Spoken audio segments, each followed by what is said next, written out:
नमस्कार दोस्तों, I am sure कि आप जानते होंगे आजकल इंडिया में बहुत सारे स्पाई केसेस की न्यूज़ सामने आ रही है। इसी में से एक नाम है ज्योति मल्होत्रा का। ये एक ऐसी लड़की थी जिसे लोग एक सेल्फ मेड बोल्ड और फ्री स्पिरिटेड ट्रैवलर के रूप में जानते थे। यूट्यूब पर इसके व्लॉग्स पॉपुलर थे और किसी ने एक्सपेक्ट नहीं किया था कि एक इन्फ्लुएंसर किसी भी स्पाई रिंग का हिस्सा हो सकता है। ये केस ये भी दिखाता है कि डिजिटल दुनिया का बाहर से दिखता ग्लैमर अंदर से कितना कॉम्प्लिकेटेड हो सकता है। उसके पाकिस्तान ट्रिप के बाद चीज़ें बदल गई। वहाँ उसकी मुलाकात हुई दानिश से, जो कि पाकिस्तान हाई कमीशन में काम करता था। फिर दानिश ने उसकी मुलाकात करवाई आईएसआई के जुड़े लोगों से। ये सिर्फ एक फ्रेंडली या प्रोफेशनल कनेक्शन नहीं था, ये पर्सनल भी बन गया। इन सब का इस्तेमाल किया गया एक ऐसे जासूस को बनाने के लिए जो कि कैमरे के पीछे छुपी होती है।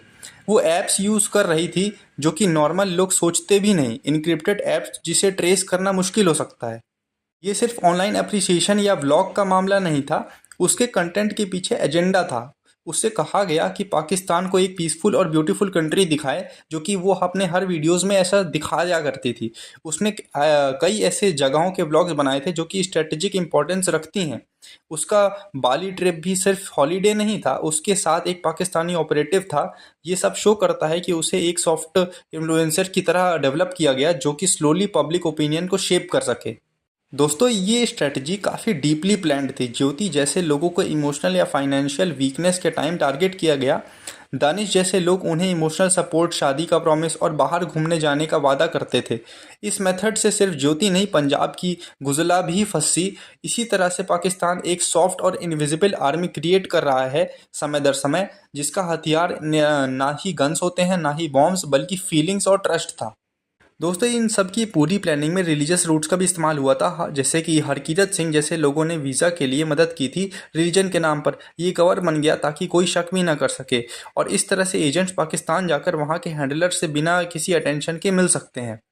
दोस्तों, अब उसका फ़ोन फॉरेंसिक लैब में है और अभी भी और भी काम निकालने की उम्मीद है। दोस्तों, ज्योति के अगेंस्ट जो कानूनी एक्शन हुआ वो सिर्फ आईटी सेल या पुलिस लेवल का नहीं है, उस पर एस्पियन एज का केस भी है। उसने कन्फेशन दिया है, लेकिन इंटरोगेशन में कोई गिल्ट या अफसोस नहीं दिखाया। उसका कहना था, मैं सिर्फ अपना ओपिनियन शेयर कर रही थी, लेकिन जब आपका ओपिनियन नेशनल सिक्योरिटी को थ्रेटन करता है तो वो सिर्फ ओपिनियन नहीं रहता। अब केस हिसार के इकोनॉमिक ऑफेंसेस विंग के अंडर है। इस पूरे केस का सबसे डेंजरस पार्ट ये है कि ज्योति अकेली नहीं थी।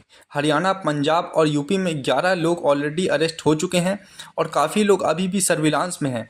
एजेंसीज जैसे कि एनआईए, आईबी और साइबर यूनिट सब एक्टिव हैं।